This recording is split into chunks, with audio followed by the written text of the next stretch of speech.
Hello बच्चों, class 10th both medium. पिछले lecture में हमने चैप्टर नंबर 10 की एक्सरसाइज 10.2 के 7 तक क्वेश्चन किए थे।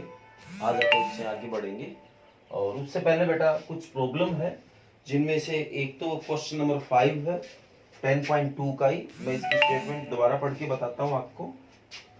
Prove that the perpendicular at the point of contact to the tangent to a circle pass through the center।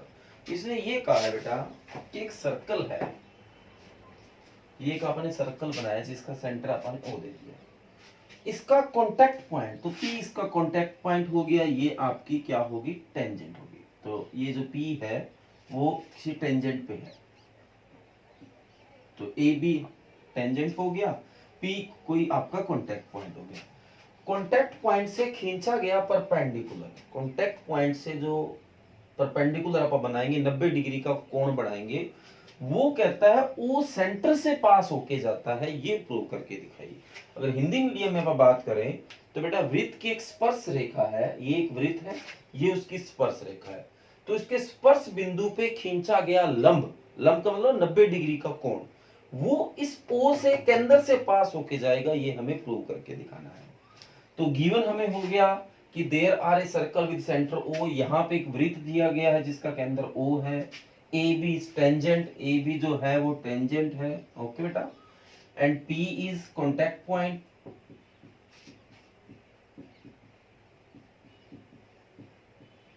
ठीक बेटा।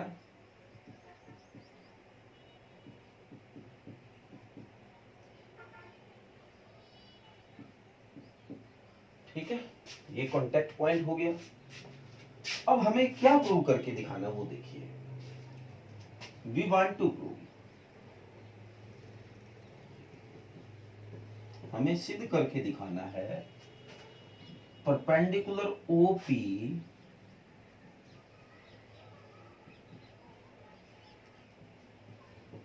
OP pass through centre O. Hindi में बात करें तो हम सिद्ध करना चाहते हैं कि जो परपेंडिकुलर ओपी है, जो लंब ओपी है, वो सेंटर से पास होगा, ओके बेटा। तो अब देखो हमें क्या करना है, ये इतना इतना गिवन हो गया, ये हम प्रूव करना चाहते हैं, वो हो गया ना।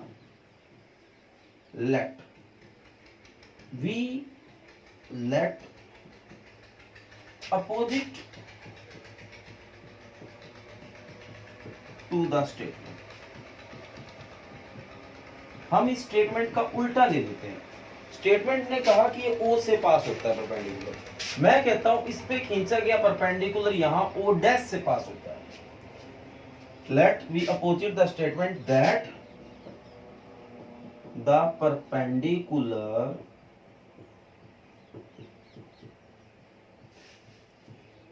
On tangent pass through O dash. हम ये लेट कर लेते हैं कि जो परपेंडिकुलर है वो ओ डैश से पास होता है। अब बेटा नाम जब इसका परपेंडिकुलर ले रहे हैं तो इसका मतलब ये एंगल 90 का बनाएगा। जो आपका ओ डैश पी बी है वो कितने डिग्री का होगा बेटा, 90 डिग्री का होगा, क्योंकि जब नाम ही परपेंडिकुलर दे रहे हैं तो ये 90 का होगा, ओके बेटा। अब इसके बाद ओ सेंटर है, हमें पता है ये सेंटर है, ये सेंटर नहीं है, ये ऐसे कोई पॉइंट ले जाए। वी नो दैट, हम जानते हैं O is centre, O is centre है, ये गिवन भी है। There are a circle with centre O, यहां एक सर्कल था जो O सेंटर पे था। अब O से खींचा गया रेडियस ऑन टेंजेंट, मतलब अपन ने एक क्वेश्चन नंबर 6 भी किया था, क्वेश्चन नंबर 1 भी किया था, ये उस क्वेश्चन में हमें रेडियस निकालना था। ये ऐसे टेंजेंट हमें दिया हुआ था, पहला क्वेश्चन की बात कर रहा हूं, तो ये हमें इसमें कहा था रेडियस निकाल के लाओ। तो सेंटर से जो हमने रेडियस को कांटेक्ट पॉइंट से मिलाया था वो 90 का एंगल था, और बाद में अपन इसमें पाइथागोरस भी लगाया था। तो इसका मतलब सेंटर को अगर आप इस टेंजेंट से मिला देते हैं तो वो भी 90 होता है, ये हम जानते हैं। जो ओ पी बी है वो भी 90 डिग्री होगा, इक्वेशन नंबर 2। कंपेयर करते हैं या solving equation 1 and 2, equation 1 and 2, equation 1 और 2 को सोल्व किया तो ये भी 90 डिग्री की इक्वल है, ये भी 90 की इक्वल है, इसका मतलब दोनों एक जैसा है। Triangle O dash P B है वो इक्वल है ओ पी बी के। ओ डैश पी बी कौन सा बेटा? ओ डैश पी बी ये है, ओ पी बी कौन सा? ये है। क्या आपको देखने में लगता है कि ये दोनों एंगल इक्वल है? एक तो ऐसा एंगल है और एक ऐसा एंगल है, ये बिल्कुल सीधा है। क्या आप कह सकते हैं कि ये दोनों एंगल एक जैसे हैं? बिल्कुल नहीं है, ये ऐसे मुड़ गया, ये बिल्कुल सीधा गया, तो ये एंगल तो इक्वल नहीं है। तो इसका मतलब जो हमने माना था वो गलत माना था। तो thus we can say that our assumption is wrong। जो हमारा assumption है वो wrong है। तो इसका मतलब जो परपेंडिकुलर है OP वो O सेंटर से ही होके जाएगा। तो then we can say that, हम कह सकते हैं, क्या कहोगे बेटा? आगे जो स्टेटमेंट में बात पूछी गई है सारी की सारी बात वही लिख देना कि जो टेंजेंट्स के कांटेक्ट पॉइंट से खींचा गया परपेंडिकुलर O से होके ही जाता है। यहाँ पूरी की पूरी स्टेटमेंट लिख देना। ओके बेटा, तो उम्मीद करूंगा ये क्वेश्चन आपको समझ बढ़िया तरीके से आया है, कोई भी प्रॉब्लम नहीं आई होगी। तो ये क्वेश्चन नंबर 5 है बेटा। इसके बाद पूछा गया है क्वेश्चन नंबर 7। क्वेश्चन नंबर 7 में जो बात आई है उसके बारे में आपको बताता हूं। उसमें एक वर्ड यूज हो रहा है कोड, हिंदी में इसको जीवा बोला जाता है बेटा। जीवा का मतलब ये होता है जैसे एक सर्कल है, इसके इस किनारे को इस किनारे से मिला दोगे आप, ये एक जीवा है, ये एक कोड है। ठीक है बेटा, जरूरी नहीं कि इन दो किनारों को मिलाना है, कोई भी किनारों को मिला दो, इसको इससे मिला दो, ये भी एक कोड है। जैसे आप अगर ये सेंटर है ये ले लें तो ये भी एक कोड है।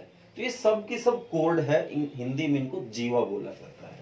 ओके बेटा, अगर ये सेंटर से होके जा रहा तो ये डायमीटर भी हो गया, व्यास भी हो गया, व्यास भी एक कोड है बेटा, जो डायमीटर वो भी एक कोड है, व्यास भी एक जीवा है।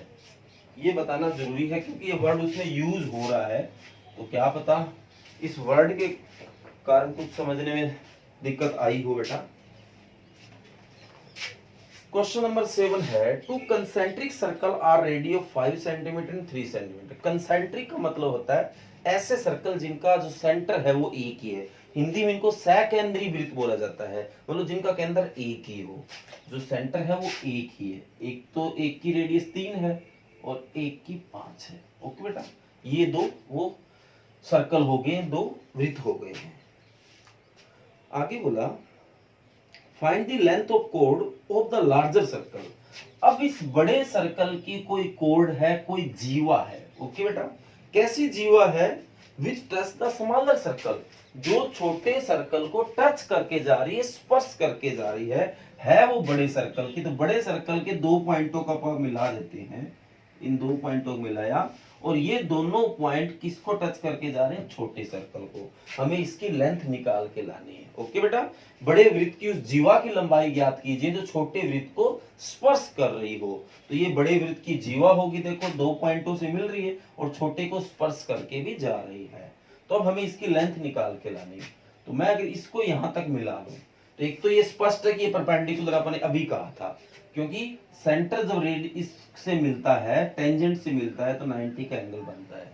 और ये 3 सेंटीमीटर है क्योंकि ये रेडियस है। इसी तरह ये कितनी है बेटा? 5 सेंटीमीटर। ये भी कितना है? 5 सेंटीमीटर। ओके बेटा, तो नाम दे देता हूं ओ ए बी सी। तो अपन इस ट्रायंगल में आते हैं, in triangle A O B using Pythagoras.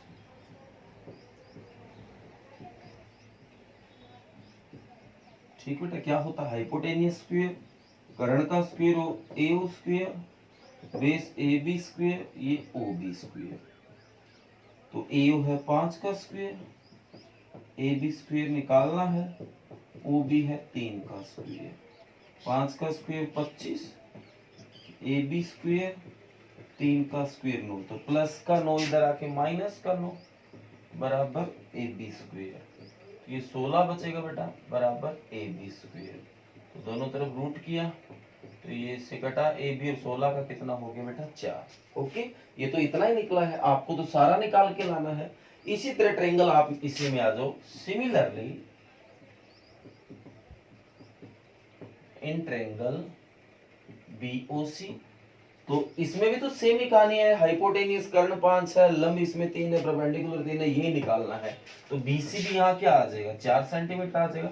आपको ये पूरा करना है बेटा, आपको ये ऐसे कैसे पूरा करना है। ओके, क्योंकि 4 नंबर में क्वेश्चन आता है, थोड़ी सी लेंथ सही 4 नंबर वाली बन जाती है, इसलिए आपको ये पूरा का पूरा करना है। तो हमें निकालना क्या है, AC निकालना बेटा।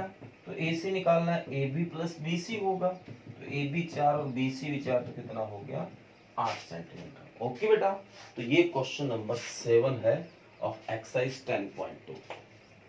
इसके बाद चैप्टर नंबर 8 से एग्जांपल नंबर 5 पूछा गया है, अपन उस पे चलते हैं। कल भी बेटा एक मैंने आपको बात बताई थी कि आपको जो मैं बता रहा हूँ वो चीजें अच्छे से समझ आ रही है बेटा। चैनल जो आप वीडियो देखते हो उस पर लाइक कर दिया करो, ताकि मेरे को ये बात का पता चलता रहे कि आपको ये चीजें बढ़िया तरीके से समझ आ रही है।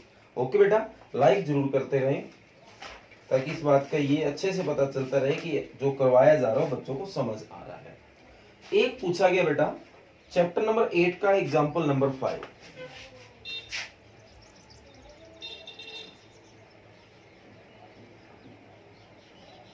ठीक है, चैप्टर नंबर 8 ट्रायंगल दे रखी है, तो मैं इसको बना लेता हूं।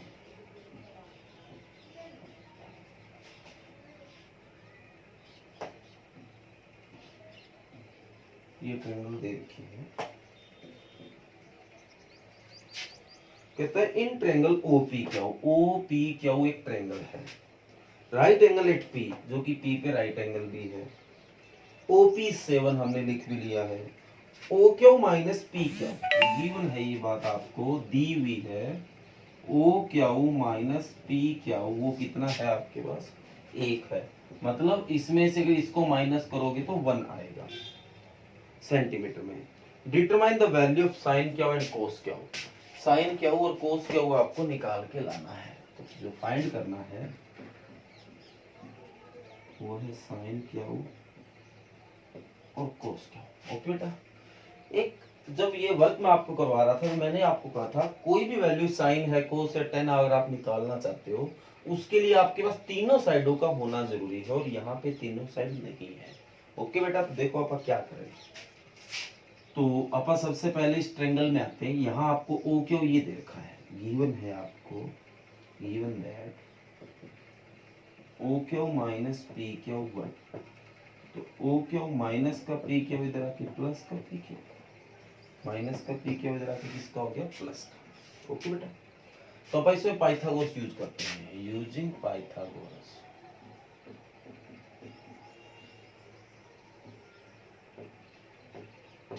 तो पाइथागोरस क्या कहेगा, ओ क्यू का square P Q, P O का स्क्वायर पी क्यू का स्क्वायर। ओ क्यू की वैल्यू आपके पास पड़ी, क्या है बेटा 1 प्लस पी क्यू उसका स्क्वायर, पी ओ है आपके पास 7 इसका स्क्वायर, ये पी क्यू स्क्वायर आपको निकालना है। आप ध्यान से देखो बेटा, यहाँ a प्लस बी का होल स्क्वायर बन रहा है, तो ये क्या बनेगा a square plus B square plus 2ab, और इन दोनों को इधर लाते हो तो ले आओ, 7 का स्क्वायर एक बार चलो पड़ा है 49 प्लस पी क्यू का स्क्वायर। अब इधर ले 1 का स्क्वायर 1 हो गया, पी क्यू का स्क्वायर आ गया 2 पी क्यू हो गया, माइनस 49, या ये 49 को तो इधर पड़ा है, पी क्यू स्क्वायर को इधर ले आओ, पी क्यू स्क्वायर माइनस ये प्लस कट हो गया बेटा, प्लस का 1 इधर आके माइनस का हो गया, 49 माइनस 1, तो 2 पी क्यू इज 48, तो P Q is equal to 48/2, तो कितना आ गया P Q is equal to 24। Okay बेटा, तो लो भाई पी क्यू निकल गया 24। पी क्यू अगर 24 आ गया तो यहाँ ओ क्यू भी निकल आएगा, तो जो ओ क्यू है वो 1 प्लस पी क्यू 24 तो बराबर कितना आ गया 25। ये आपका 25 आ गया है। ओके बेटा, तीनों साइड कवर होगी, अब कुछ ही निकाल लो। साइन क्या हो, तो साइन क्या होता है बेटा, परपेंडिकुलर बाई हाइपोटेनियस होता है। क्याऊ के अकॉर्डिंग, यहाँ क्याऊ लिखा हुआ है तो इसके अकॉर्डिंग जो परपेंडिकुलर है वो ये होगा और हाइपोटेनियस ये होगा, तो 7/25। ओके बेटा, आगे निकालना है कोस क्याऊ, वो होगा बेस बाई हाइपोटेनियस, तो क्याऊ के हिसाब से बेस है वो खुद होगा 24 होगा और हाइपोटेनियस 25 होगा। ओके बेटा, तो उम्मीद करूंगा ये क्वेश्चन आपको समझ आ गया है। तो ये क्वेश्चन नंबर 5 है, एग्जाम्पल है ये, तो वो आपको करवा दिया गया है। अब बेटा आप आगे बढ़ते हैं नेक्स्ट एक्सरसाइज 10.2 के पिछले लेक्चर में हमने 7 तक कर लिए हैं। अब आज आप क्वेश्चन नंबर 8 से स्टार्ट करते हैं।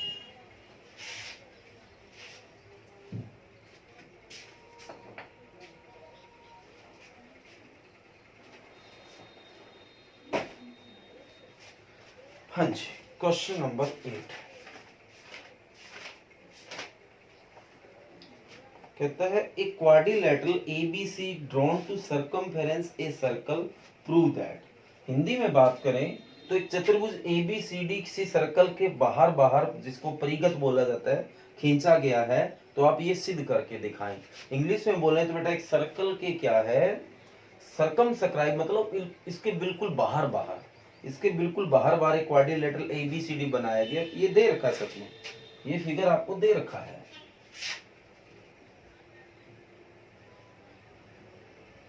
और सर्कल ऐसे ये परपेंडिकुलर बनाया गया जो इसको टच कर रहा है हर जगह से, हर जगह मतलब एक जगह से, ये इसके टेंजेंट है बेटा। ओके, ऐसे आपको ये दे रखा है, ये गिवन है फिगर बेटा, A B C D P Q R S, ये आपको गिवन है। गिवन है A B C D is quadrilateral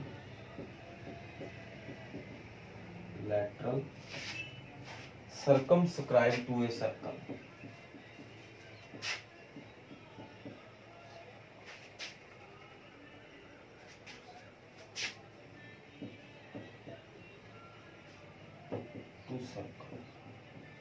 Hindi में बात करें तो ABCD एक चतुर्भुज है जो किसी सर्कल के परिगत खींचा गया है। ओके बेटा, परिगत मतलब बाहर बाहर, इंग्लिश में सर्कमस्क्राइब बोला जाता है।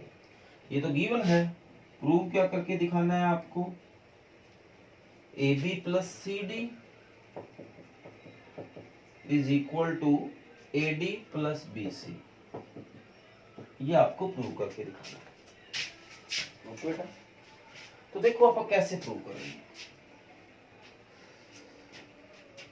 देखो बेटा ना,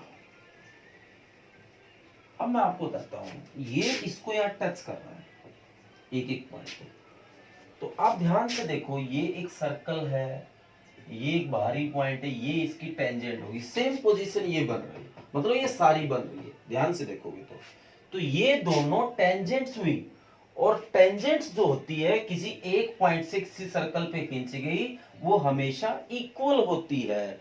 जो किसी बाहरी बिंदु से जो स्पर्श रेखाएं होती है वो आपस में हमेशा बराबर होती है।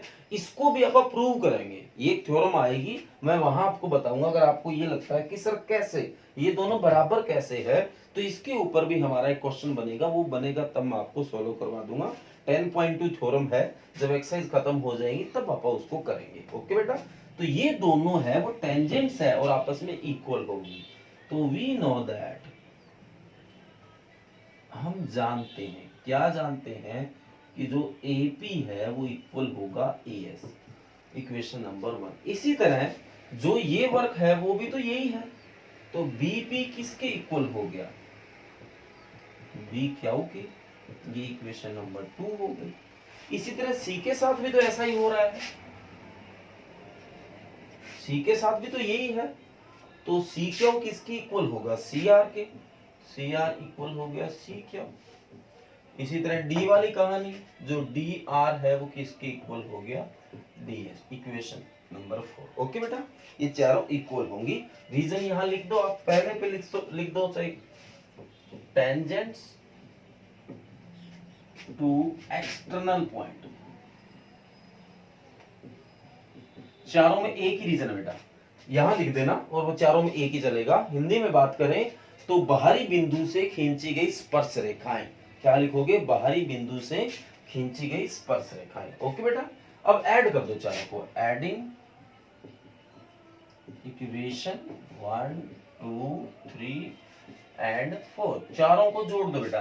तो लेफ्ट साइड लेफ्ट में जुड़ जाएगी, राइट राइट में जुड़ जाएगी। तो AP plus BP plus CR plus DR, इसी तरह AS plus BQ plus CQ plus DS, ये जुड़ गए। AP प्लस BP, देखो बेटा कहाँ है, AP प्लस BP को मैं क्या AB लिख सकता हूँ, CR plus DR, CR plus DR को क्या लिख सकता हूँ, CD लिख सकता हूँ।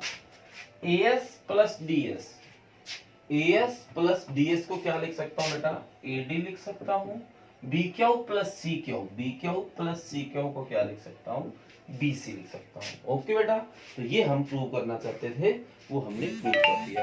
उम्मीद करूंगा आपको बढ़िया समझ आया होगा ये क्वेश्चन, और फिर भी अगर ना आया हो बेटा बता देना। ओके, अब बेटा जो क्वेश्चन नंबर 11 है इसमें, वो सेम इसी तरह क्वेश्चन है, मतलब ये वर्क है उसमें सेम करना ही करना है, इससे थोड़ा आगे करना है, तो ये वर्क उसी में काम आ जाएगा। पहले आप उसकी स्टेटमेंट पढ़ते हैं, फिर देखते हैं कि कैसे करना है। अगर आप सीधा ही कह दें कि इसके जैसा है तो समझ नहीं आएगा आपको। Question number 11, prove that the parallelogram circumscribe to a circle is a rhombus. एक सर्कल के बाहर बाहर परिगत सर्कमस्क्राइब, एक अब की बार पैरेललोग्राम खींचा गया है, एक समांतर चतुर्भुज खींचा गया है, तो सिद्ध करके दिखाइए वो एक रम्बस होगा, वो एक समचतुर्भुज होगा। मतलब पहले एक सिर्फ क्वाड्रिलेटरल था जिसके चारों साइड अलग अलग थी, अब की बार इसके बाहर बार क्या खींचा गया, पैरेललोग्राम। हिंदी में बात करें समांतर चतुर्भुज, मतलब जिसके आमने सामने की भुजाएं बराबर होती है। एक तो ये गिवन हो गया, ABCD क्वाड्रिलेटरल नहीं है, ABCD से पैरेललोग्राम। स्पेलिंग बेटा चेक कर लेना, ठीक है। हिंदी में बात करें तो ABCD एक समांतर चतुर्भुज है जो सर्कल के, जो वृत्त के परिगत खींचा गया है। ये हो गया गिवन। प्रूव क्या करना चाहते हैं, ABCD इज रम्बस। ABCD क्या होगा, रम्बस होगा। हिंदी में क्या बोलोगे, ABCD एक सम। हाँ जी बेटा, आगे देखो, हमें क्वेश्चन नंबर 11 करना है, जिसमें हमें गिवन है कि ये एक पैरेललोग्राम है, एक समांतर चतुर्भुज है, और प्रूव करके दिखाना ABCD रम्बस है। रम्बस मतलब समचतुर्भुज है जिसके चारों भुजा बराबर है। अपनी भाषा में बोलें तो हमें दे रखा है ये भुजा और ये भुजा बराबर है, ये और ये बराबर है, और आपको सिद्ध करना है कि ये आमने सामने नहीं, इसकी सारी ही भुजा बराबर है। ओके बेटा, करना है ऐसे एज इट इज, आप यहां कराइए। अब नाउ इतना सेम करना है। नाउ वी नो दैट, हम जानते हैं, क्या जानते हैं, ABCD इज पैरेललोग्राम। ABCD एक समचतुर्भुज है, देन उसकी आमने सामने की भुजा बराबर होगी। AB किसके बराबर होगा, DC के, एंड AD किसके बराबर होगा, BC के। ओके बेटा, ये इसके बराबर होगा, ये इसके बराबर होगा। डन। अब आप देखो, ये इक्वेशन नंबर 5 बनी पड़ी है, उस आंसर को 5 नंबर इक्वेशन बना दिया। AB पड़ा है बेटा, मैं CD या DC बात है कि इसको क्या लिख सकता हूं, AB लिख सकता हूं। AD पड़ा है, BC को क्या लिख सकता हूं, AD लिख सकता हूं। एक AB ये रहा, एक AB ये रहा, कितना AB हो गया, 2AB। इसी तरह 2AD हो गया, 2 से 2 कटा तो AB किसके बराबर आ गया, AD के।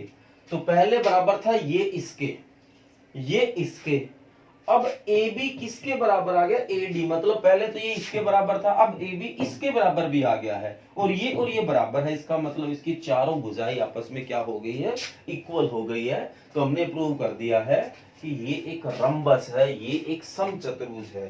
तो क्वेश्चन नंबर 11 कुछ इस तरह से करना है बेटा, बस गिवन और प्रूफ बदल देना है और आगे यहाँ से स्टार्ट कर देना है।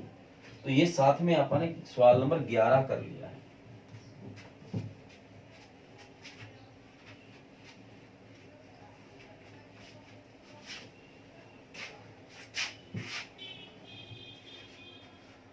आगे बढ़ते हैं बेटा, क्वेश्चन नंबर 9। इसका फिगर हमें दे रखा है, 8 हो गया, इसके बाद 9 पे जाते हैं। फिगर को अच्छे से समझना है बेटा।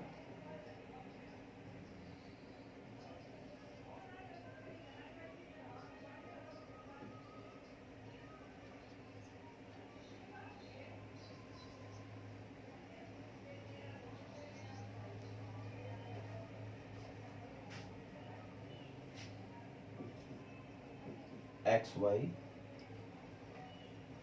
एक्स डैश, वाई डैश,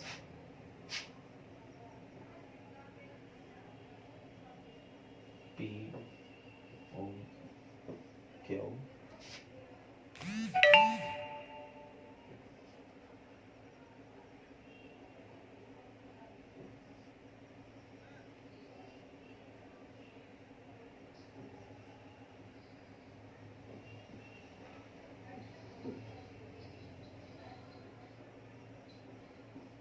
ये फिगर आपको दे रखा बेटा। क्वेश्चन नंबर 9, जो भी चीज थी मैंने सारी की सारी नोट कर ली है। अब आगे आप इसकी स्टेटमेंट पढ़ते हैं, उसमें देखते हैं क्या बोला गया है। कहता है इस फिगर में X Y and X dash Y dash are two parallel tangent to a circle with centre O. जो एक्स वाई है और एक्स डैश वाई डैश है, ये दोनों पैरेलल टेंजेंट्स है। हिंदी में बात करें तो ये दोनों समांतर स्पर्श रेखाएं बेटा, ये और ये, ओके। और ये एक सर्कल है जिसका सेंटर ओ है, एक वृत्त है जिसका केंद्र ओ है। And another tangent A B with point of contact C intersecting X Y at A and X dash Y dash at B. और ए बी, ये भी एक स्पर्श रेखा, एक टेंजेंट है जो एक्स वाई को ए पर काट रही है और इसको बी पे काट रही है, और इसका जो कांटेक्ट पॉइंट है, इसका जो स्पर्श बिंदु है वो सी है, ओके बेटा। तो प्रूव क्या करके दिखाना है, angle AOB is 90 degree. AOB हमें 90 डिग्री प्रूव करके दिखाना है, ओके बेटा। अब बढ़ते हैं आगे, AOB ढूंढिए कहाँ है, AOB ये रहा, इसको 90 प्रूव करना है। मैं क्या करता हूँ, C को भी इससे मिला लेता हूँ, ओके बेटा। अब देखो आप कैसे इसको कर सकते हैं। मैं इस ट्रायंगल और इस ट्रायंगल में आता हूँ। अब इसमें कुछ ऐसी बातें आएंगी जो अपने 6 चैप्टर में यूज होती है, अपन ने किया नहीं है तो छोटी सी प्रॉब्लम आएगी, पर आपको बता दूंगा बेटा सारी बात जो भी इसमें यूज होने वाली बात है। आप इस ट्रायंगल और इस ट्रायंगल में आओ, दोनों को आपस में आप सिमिलर प्रूव कर दो।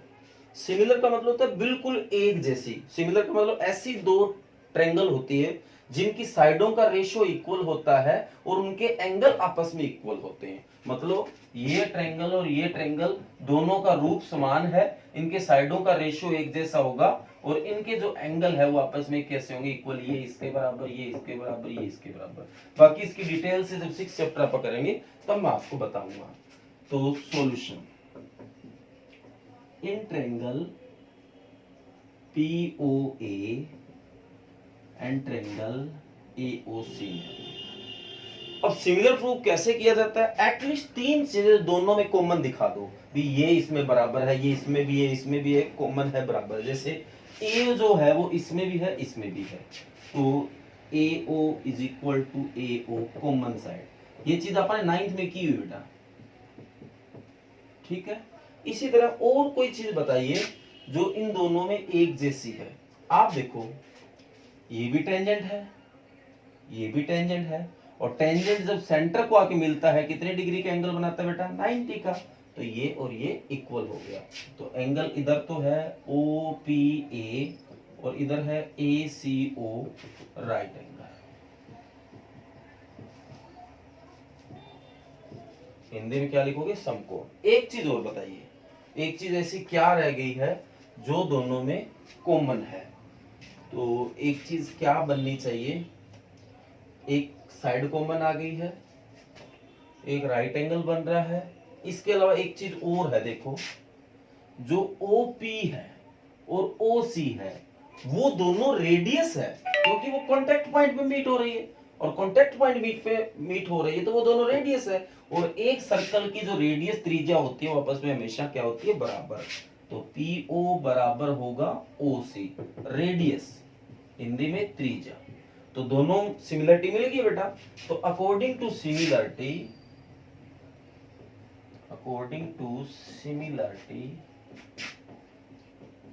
कौन सी, दो साइड है एक एंगल है, SAS, हिंदी में क्या लिखेंगे, समरूपता SAS के अनुसार। दोबारा बोल देता हूं, समरूपता SAS के अनुसार ये दोनों ट्रायंगल POA सिमिलर होगी ट्रायंगल AOC। ये सिमिलर का साइन बेटा। जब ये ट्रायंगल इसके सिमिलर है तो इसका मतलब इसमें बनने वाले एंगल आपस में क्या होंगे, इक्वल होंगे। ये एंगल और ये एंगल भी इक्वल होगा, बाकी सारे होंगे, हमें जरूरत इसकी है। तो देन एंगल POA इक्वल होगा AOC के। ओके बेटा, सिमिलर में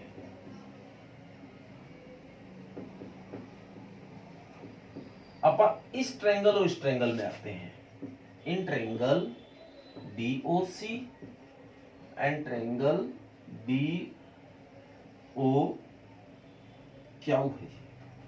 BOQ में आते हैं। इन दोनों में आओ तो सेम वही बातें बेटा, OB कॉमन साइड है, सेम वही चीज लागू हो जाएगी, कॉमन है। ये यहाँ पे राइट एंगल है, ये यहाँ पे राइट एंगल है, तो एंगल जो है आपका BCO इक्वल होगा BQO के, राइट एंगल समकोण, ठीक है, हिंदी में समकोण लिख दोगे। अब वही बात, OQ इक्वल होगा OC, रेडियस हो गया, OC इक्वल हो गया OQ के, रेडियस हिंदी में क्या बोलोगे, त्रिज्या। ओके बेटा। तो अकॉर्डिंग टू सिमिलरिटी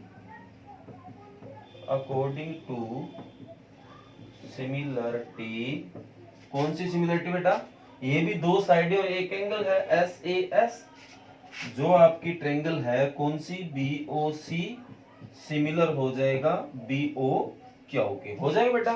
तो वही बात, जब ये ट्रायंगल और ये ट्रायंगल सिमिलर है तो ये एंगल और ये एंगल भी आपस में क्या होगा, इक्वल होगा। तो एंगल कौन सा बेटा, BOC इक्वल होगा एंगल BOQ के। ये इक्वेशन नंबर 2, ये इक्वेशन नंबर 1 बना देते हैं। ओके बेटा। अब देखो मैं आगे कैसे प्रूव करता हूं, आगे बढ़ते हैं। इरेज करना पड़ेगा बेटा वरना दिखाई नहीं देगा, इसको पढ़ा रहने देते हैं।